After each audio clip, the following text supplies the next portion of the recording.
Last spring, this YZ250 dirt bike popped up on Facebook Marketplace listed as an '03 model for $1,300. The ad said he bought a bunch of parts, started working on it, and ran out of time. I messaged the seller and asked what his bottom line price was, and he told me he would take $1,200. I went to go pick the bike up that night, and here is how that purchase went. Cam Kincaid, nice to meet you. Nice to meet you as well. New muffler, Henson clutch, top ends over here. You already put that basket in, you just said I just verify plates and everything are set up, right? Just make sure she's all good. Cool, and then you didn't open the top end at all, but you've got a piston? Yep. Okay, sweet. She ran phenomenal for the few times I rode her, and then work got overrun. Had you pulled the pipe off of this? It has no springs on it. Oh, it's got Electron on it. and then that's the piston, new piston. Cool, I'm not gonna try and start it or anything. I might just cycle it through just to see what the motor feels like real quick, and I'll plan on taking her off your hand. Yeah, something's sticking there a little bit, huh? Yeah, she's been sitting. Alrighty, well, I think I'll go ahead and take it off your hands. Cool, there's 12. Sweet. Is that everything? Yeah, that's awesome. good. Sweet, appreciate it. Yeah, no problem. After purchasing the bike, I had a couple skepticisms as it seemed pretty odd to spend $1,400 on a complete Henson clutch, new silencer, and new top end, and then abandon the bike for $1,200. But there was only one way to figure out what this bike needed to make it a solid running bike again, and that was by tearing into it. I ran the VIN number, and it turns out the bike is actually an '02 model. The bike sat neglected in my shed for 4 months before I found the time to dig into it, but as soon as I started, I knew I wouldn't stop until this bike was ripping once again. I cleaned the bike up with my power washer, which proved to be pretty difficult as the dirt built up could have been years old for all I know. With the bike relatively clean, I could finally get to work. Oh, that is a weak stream right there. Oh, that's probably not good. That is literally how much oil came out of this thing. It became clear very quickly that this bike had been at the mercy of some questionable wrenching. Now, I am not one to bash on anyone for learning to wrench. You've got to start somewhere, and I sure didn't know anything when I began working on dirt bikes, but I knew this bike would require some extra attention to detail to turn it into a safe and reliable bike to swing a leg over. After draining the 100 ml of oil left in the engine, I drained the coolant and removed the pipe to prepare for that top end replacement, but first I laid the bike on its left side to inspect the clutch and see what was going on in there. Got it. I already know what we're missing. We're missing this right here that I just pulled out of the box of parts that he gave me. You see, I can see the clutch push rod, but there's nothing for it to push on. So we'll go ahead and resolve that and then move on to the next step. Now, I've got some other pieces in the miscellaneous parts bin that are also part of the OEM clutch. I'm not sure if the Henson came with replacements, but for peace of mind, I'm going to pull this whole clutch out to make sure it was set up properly. And would you look at that? I went to get a tool to break this with an impact. It was literally not tightened at all. Woo-hoo-hoo. It would have been pretty catastrophic had I actually tried to start this thing, if it would have started.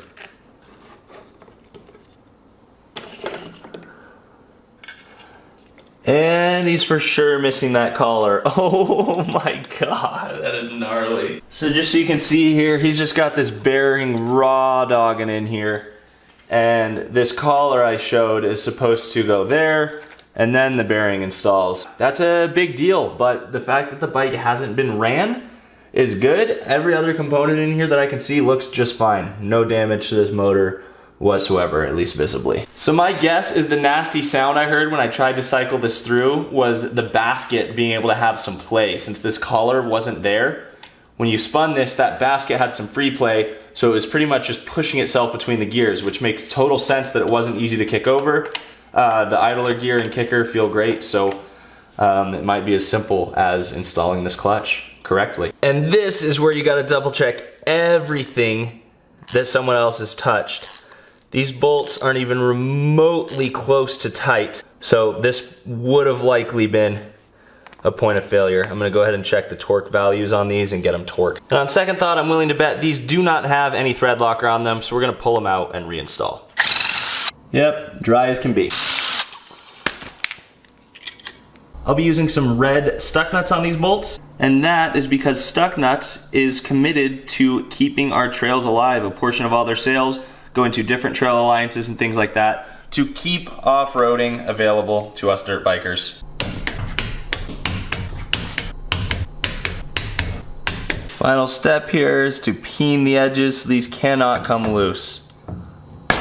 I prepped the clutch plates by soaking them in oil using this nifty 3D printed clutch holder that a subscriber sent me, linked in the description if you would like one for yourself. So with the clutch issues diagnosed and that gear installed onto the clutch basket properly, I could proceed with reinstallation of the clutch. Before you guys roast me in the comments about this beat up clutch nut, don't worry, a little spoiler here, I'm going to have to end up much deeper in this engine later in the video, so there's plenty of time to resolve that. After the clutch was installed, I verified its functionality and adjusted the free play of the lever to my liking, and with the bike already partially disassembled, I installed the new top end that the seller had provided me, complete with a brand new YZ250 piston, which is already a brand that I know and trust.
I believe this YZ250 is in ready to start condition.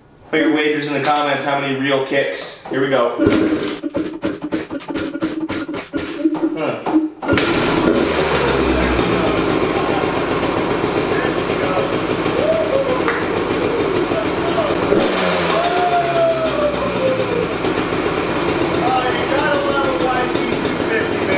Damn, she sounds crispy.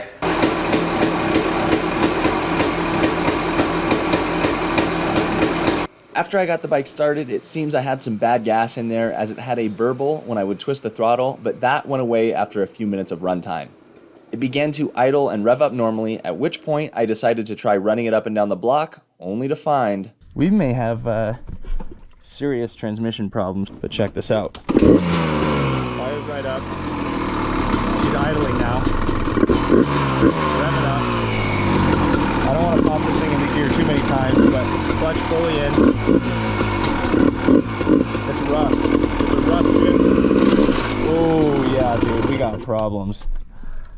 Something's slipping in there like crazy. The clutch wants to disengage and then it jams itself in gear. I bet we got a bent shift fork or something of the sorts, but... With that unfortunate discovery of transmission problems, I knew what had to happen next, but fortunately, I am no stranger to a YZ250 engine. Having worked on plenty of these bikes over the last few years, I pulled the engine from the frame in about 30 minutes and began the teardown.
Is that a wasp?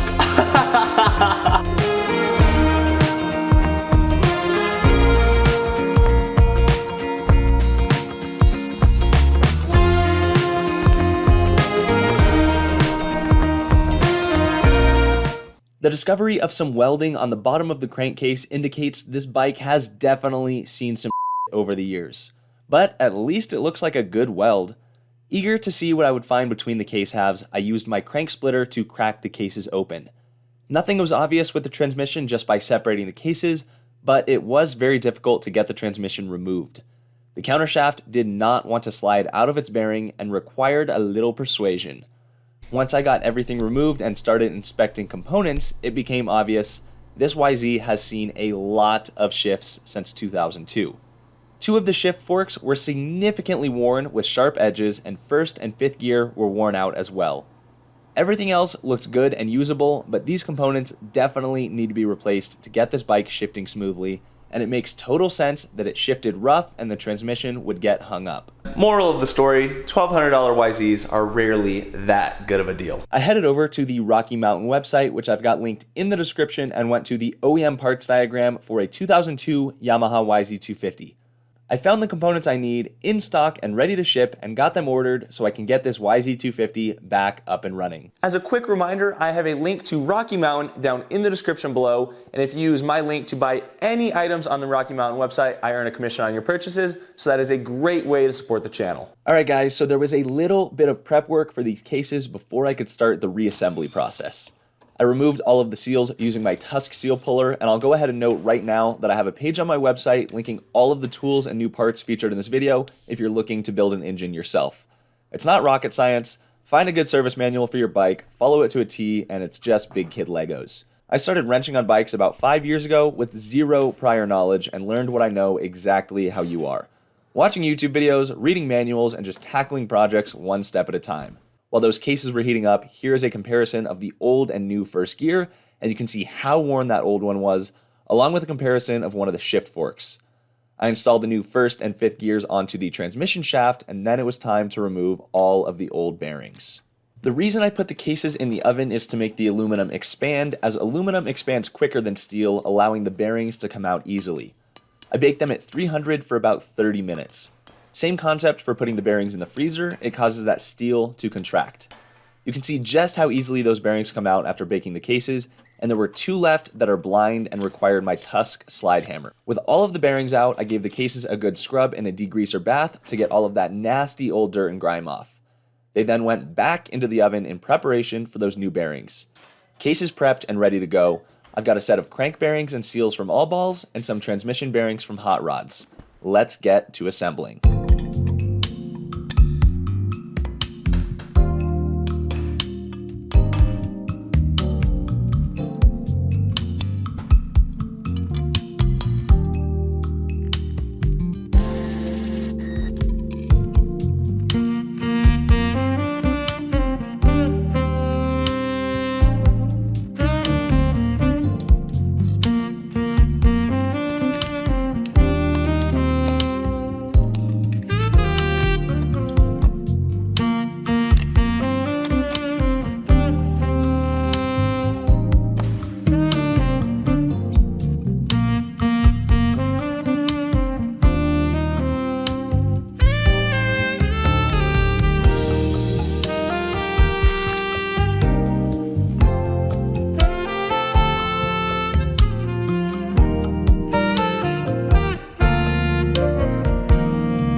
Hands where I can see them.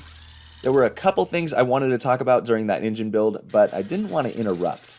I got lots of comments in the last video about how that clutch nut was sketchy with how chewed up it was, and that was a valid point. So I cleaned that thing up with prime wheels to get rid of all the burrs, and I also want to shout out Luke at Phathead Racing for the beautiful Phathead cylinder head. These heads not only look good, but transfer heat better than OEM and have interchangeable domes so you can switch between pump gas and race gas safely and reliably.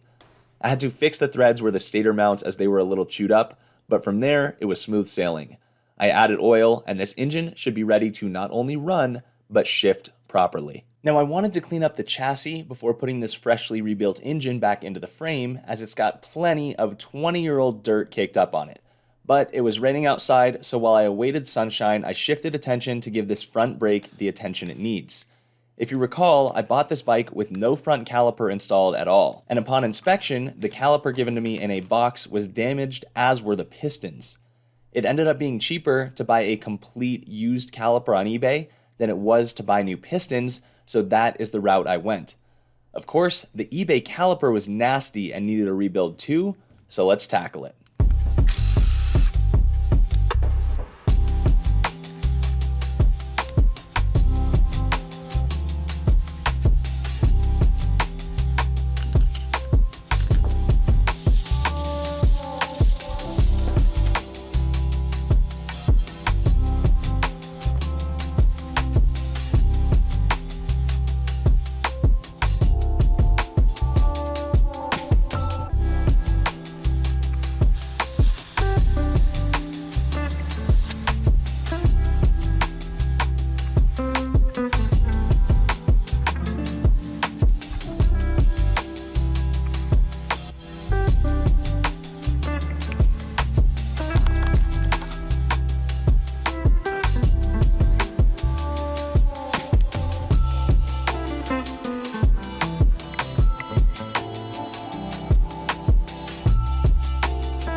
With the caliper just about ready to go back on the bike, I realized I was missing this small metal clip that aligns the brake pads, but thankfully my local YZ dealer had one in stock. I installed that clip along with a new set of pads, and then it was time to install the caliper onto the left fork. The brake line routing on these old YZs is pretty goofy, but with that installed, the brake just needs a bleed.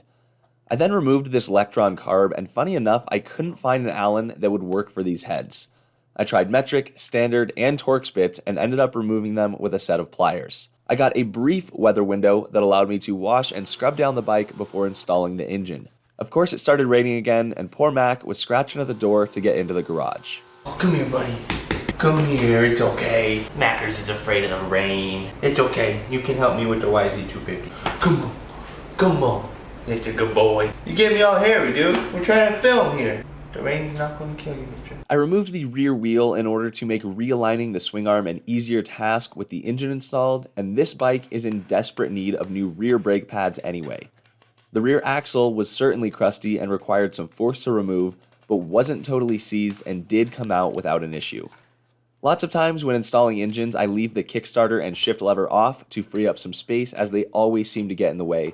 And initially I tried installing this engine with the shifter in place, but ended up removing it as I was struggling to find the clearance and kept getting caught on things.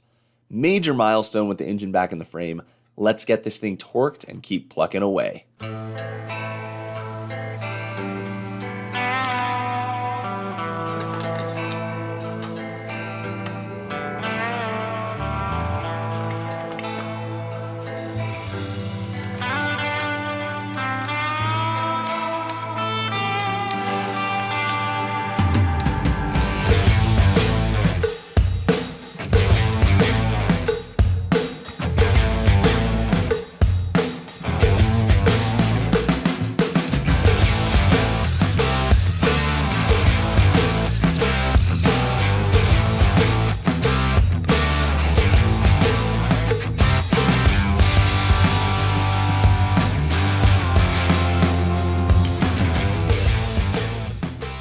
With the engine back in the frame, it was time to get a carburetor back on the bike. While I have limited experience with electrons and nothing bad to say about them, I've worked with Smart Carb on my CR250 build and my KTM 200 build, and I was super impressed with the carb on both projects. One interesting thing to note about the Electron versus the Smart Carb is I measured the carb bore at the intake, and while both carbs claim 38 millimeters, the Electron was actually 34, and I measured 37 on the Smart Carb, although it does have a Venturi shape that elongates that opening vertically. This means solid bottom end can be expected from both carbs, while that smaller bore on the Electron might impact top end pull. A couple things I love about the Smart Carb are the toolless adjustment as well as the internal float bowl venting, which means the carb spills zero fuel whatsoever, unlike the Electron or a traditional carb. This Smart Carb also has a plug-in for the TPS sensor, which is a really cool design that utilizes a magnet inside the carb body to relay throttle position to the ECU. The air boot does require a slight modification for optimal Smart Carb performance, and while it was really tough to get a shot inside the YZ air boot, you can see that opening in the carb is slightly obstructed by the lip of the boot. A quick minute with the rotary tool to shave that down, and this carb will be breathing free. Along with this new carb came a brand new throttle cable, and I wanted to switch out the grips for some new ones as well. Would you take a look at the surprise I found inside this throttle assembly? You gotta be kidding me. This is the spring retainer that is supposed to go in the carburetor. You literally just can't make this stuff up, man. Actually ridiculous, but lucky for me, I had one on hand from who knows what. Don't have to order anything, we can get this throttle done. I wonder how many I don't even have words right now.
Those nasty old brake pads were about half a millimeter away from destroying the brake rotor, but luckily it was still in usable shape.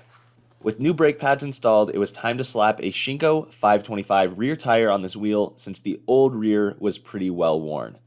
Luckily, the previous owner had a good choice in front tire with a Shinko 216 MX that has plenty of tread left. I reinstalled the rear wheel along with the drive chain, frame guards, and radiators. I realize how crunched this right radiator is. Despite not leaking, it would be wise to replace it and make aligning plastics easier. I've got some new radiators on the way, but for now, this will have to do. The bike received fresh coolant, and then I oiled up a new Tusk air filter with some no-toil filter oil. That went into the airbox, and then when I went to install the fuel tank, I learned that the frame threads were completely stripped out on one side. I used a nutsert tool to install a threaded insert that would serve as one of the two mounting points for the fuel tank. With the fuel tank installed, I added an inline fuel filter to the fuel line as Smart Carb recommends, and at this point, this bike was damn near ready to start again with one key piece missing, the exhaust pipe. While this header might look nasty, it is actually in really great shape with just one notable dent and neglect that allowed it to rust. I knew that Prime MX wheels would make pretty quick work of bringing this pipe back to life, but step one was removing the dent. I plugged both ends and filled the pipe to about 35 psi of air, and watch as this dent magically expands out of this pipe. Now my goal with this pipe was to make it look nice again without spending a whole day on it, because you can easily spend 6 to 9 hours on one of these if you're shooting for perfection, but I spent 30 minutes with the bench buffer and then about 20 with the rotary tool, and got this pipe to a really incredible condition. I then blued the weld with a propane torch to add a little extra flair to this thing, and it was time to put it back on the bike. I didn't restore it to perfection, but it looks damn good for about an hour's worth of effort. I learned most of what I did to this pipe from Cameron Niemela, who is the owner of Prime, so if you want some of these cleaning wheels for yourself, I've got a link down below, and you are supporting an awesome American-owned company. I popped the silencer back on as well, and it was time to fire this bike up. I mixed some 91 octane, ethanol-free premium fuel at a ratio of 40-1 with Yamalube, added fuel to the tank, and was finally ready to see if this bike runs. What does this caution tag say? Avoid potential flooding.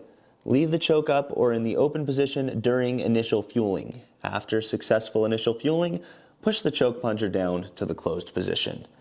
Do you remember when I didn't do that on the CR250? So I am not going to make that mistake this time. Choke is in the on position.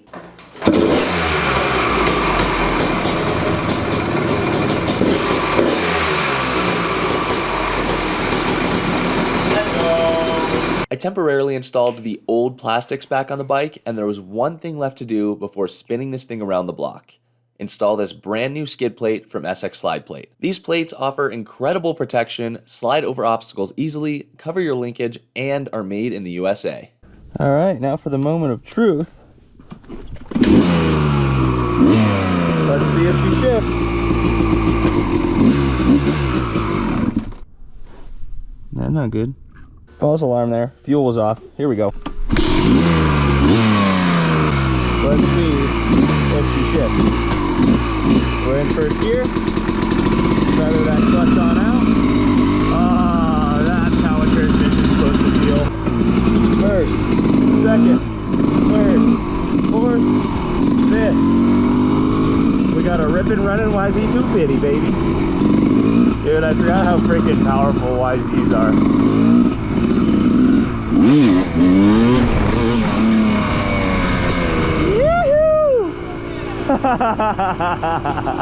Dude, let's go. We freaking fixed it. With the bike back up and not only running, but shifting properly as well, I wanted to revamp the look of this thing with the help of my friends over at mxplastics.com and DecalWorks. I decided to stick with the Restyle kit, but go back to that traditional Yamaha blue with a nice custom graphics kit and seat cover. Once I had that new kit installed, this bike was looking damn good for a little revival project, and I headed out with the boys to go give the YZ its first test ride.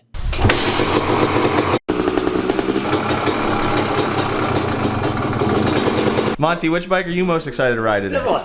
Everyone's stoked for the YZ, baby. Let's go. We're drawing out of the Fender Boys hat to see who is riding what to start the day. Grab one. What are we riding, boys? YZ, let's go! Hey, I'm about to show everybody how not to ride a two-stroke. Monty letting the YZ eat.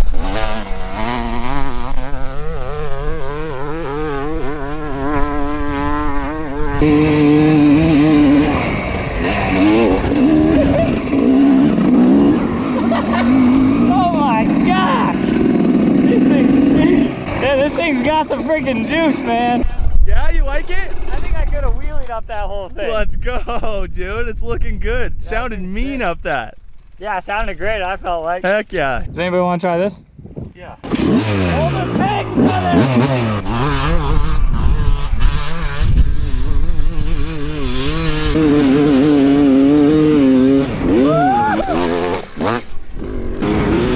Dude, YZ250s will never not be fun.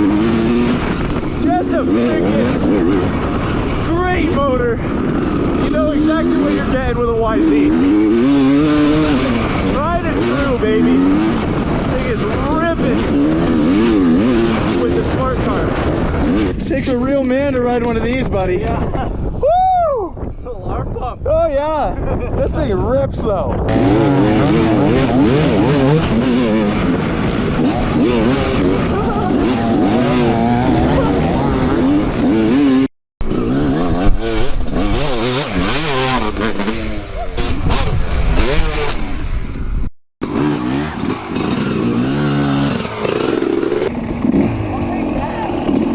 You want to ride that, don't you?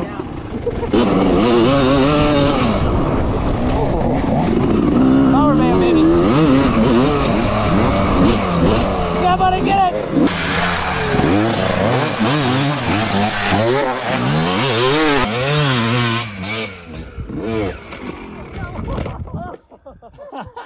That thing's a rental. I know. You're not getting your deposit back after that. Tricky at the top. After a super fun and very successful break-in ride on the YZ250 with Levi and Monty, there was one finishing touch to put on this bike, and that is a Phathead Racing gas cap. I went bold with red to match the accents of those Fender Boys and Rocky Mountain logos and tie this bike together. And that concludes the story of this $1,200 basket case YZ250 that has been brought back to life and is now ripping once again. Links to each of the incredible companies that helped me bring this thing back to life are down in the description below. If you use my link to Rocky Mountain ATV MC when you shop, I earn a commission on your purchases, which really helps me keep making videos like this. I have merch available on my website. Thank you guys for watching, and we'll see what sort of basket case I pick up for the next project.